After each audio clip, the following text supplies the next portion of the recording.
looking. Coming in? Come on, girl.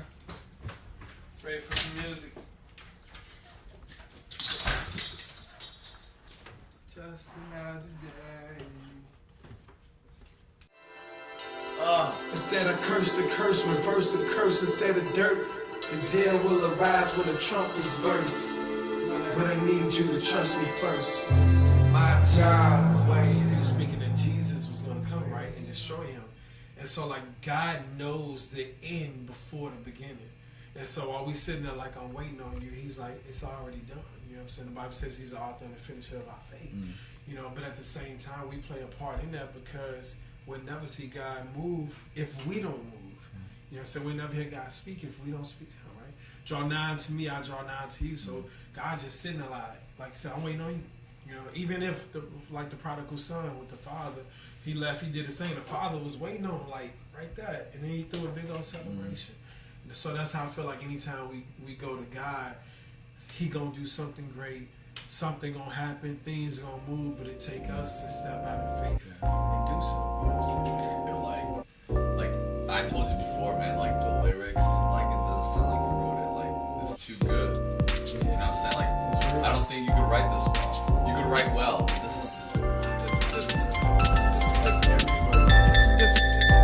Stay calm.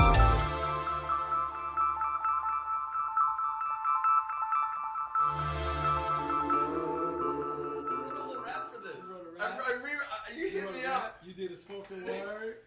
You told me, you was like, Ken, you don't know if I don't know if you're gonna like it, but I don't like it. I don't know if this ain't But then chopping it up in 3 sections, I literally took the middle and end, brought it forward, took the beginning to the end. Yeah. And it came out fine. Well, I just feel like the momentum kept going to take it into the next. So.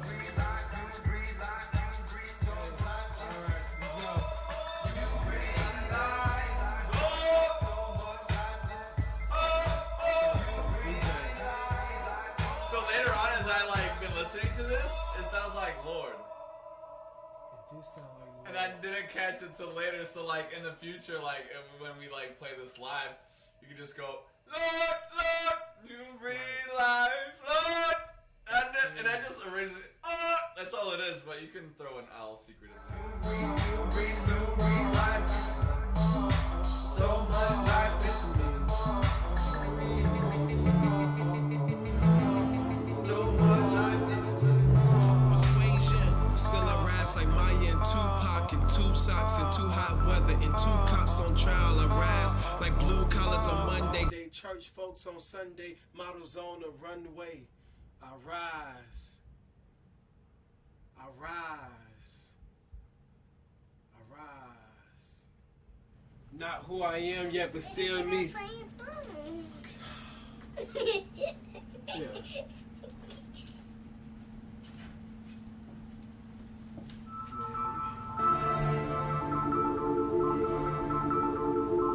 It's garbage. Yep.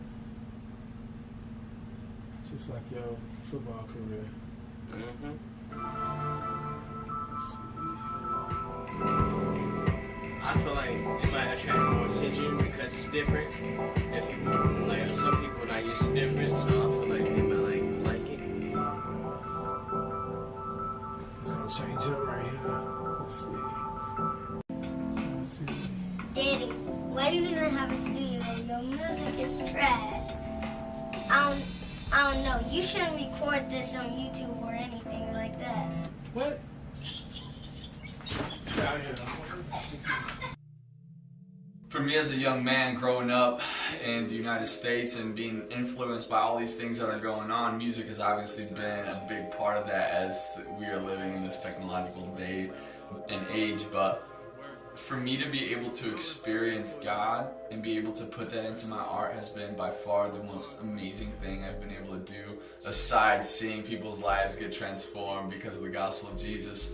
As I've been growing in my faith, I've been able to intertwine what I've learned into my music, into my poetry, into the lyrics. In the past 9 months, I've really been able to see an exponential growth in my faith and the willingness to not worry about what people think about or not worry about, their opinion as to what I make or what I'm doing with my life, because I know my worth, and I know my value, and I know what God's placed in my heart to do, and I need to be obedient to those things. So to be used by God on a daily basis has allowed me to get perspective on what it means to be living just another day, and what it means to have God wait on you, and what it means to rise up as a believer, knowing that I'm expected to do things for the kingdom of God, and to be able to do these things with my music is just amazing. So I pray that as I keep growing, as my art gets better and better, that pushes the scale, or pushes the bar that has been set. So this project alone for me has been something that's opened up a box and has allowed me to see that I don't need to be in a box, because God is too big for a box. And so for me to be able to walk with Him on a daily basis has also allowed me to see that my art cannot be boxed, my artistry cannot be put in a genre. We are to make things that have never been made before. So I hope that we can create new categories and create new genres and create things that really push the bar that has been set so far, and really having faith that God is going to use us, and taking each day, although it may be just another day, taking that day forward and hopefully propelling God's kingdom. Been in love with hip hop for a long time. Love Christian music. Even though I love music and I write a lot, I haven't put out much music. All this financial stuff, family issues, death, job loss, you name it. And so I kind of want to encourage people to remember, like, no matter how long it feels like you're in this situation, like, God is with you. And He'll be with you until you come out of it. In this situation, it won't last forever. And so I just wanted to take a break from what mainstream music is doing. The sound of this project is like nothing I've ever heard. It's not trap, it's not conscious, it's not pop, rock, none of that. It's just literally me and Isaac teamed up saying, let's just make something new. I pray that as you listen to this project, it'll speak to your heart, because you might not rock with how it's done, I don't know, because everybody has a different musical preference, but if you listen with your soul, I think this project will speak to you. Being a Christian hip hop, a lot of Christian artists following mainstream, or some Christian artists say they're Christian rappers, some I'm a Christian, but I'm not a Christian rapper. I find myself in the middle, like, God, what you want me to do? And so regardless of whatever the music is called, or however the artist is titled, I feel like everything that we should do, we should be doing it for the glory of God. And whatever people categorize us as, it doesn't matter, as long as we make it art that please God. Didn't have a budget for this project. Times I didn't feel like creating, dealing with the issues of life, but like God just brought everything to pass. Like, from me recording at home, learning how to do that, still not good at it.